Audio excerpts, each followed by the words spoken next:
When is antrectomy surgery performed? Imagine a situation where a stomach ulcer just won't heal, despite all your efforts with medication. That is when doctors might consider antrectomy surgery.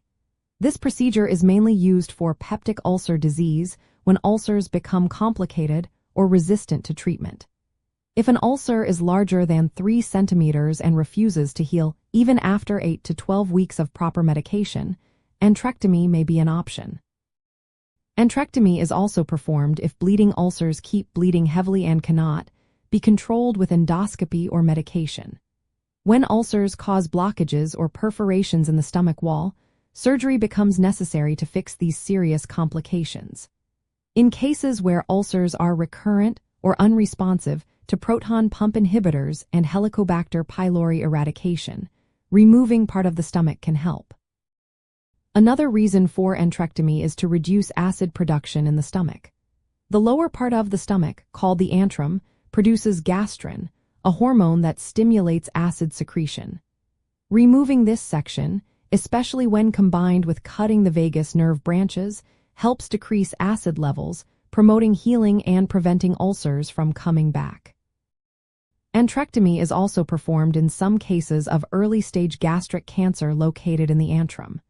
Removing the affected tissue can help eliminate premalignant or malignant cells. In addition, for people with Zollinger-Ellison syndrome, a condition where tumors cause excessive acid secretion, antrectomy can be part of the treatment plan to control acid levels.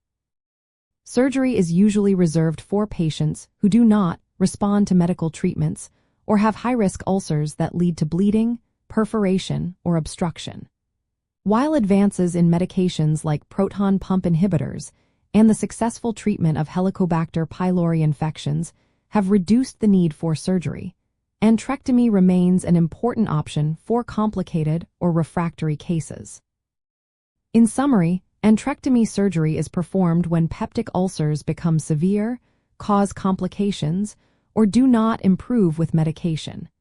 It is also used in some cases of stomach cancer and hypersecretory conditions. The goal is to lower acid production and remove diseased tissue, helping ulcers heal and preventing their return. Always remember, treatment decisions should be made in consultation with a healthcare professional who can evaluate individual circumstances and recommend the best approach based on current medical guidelines.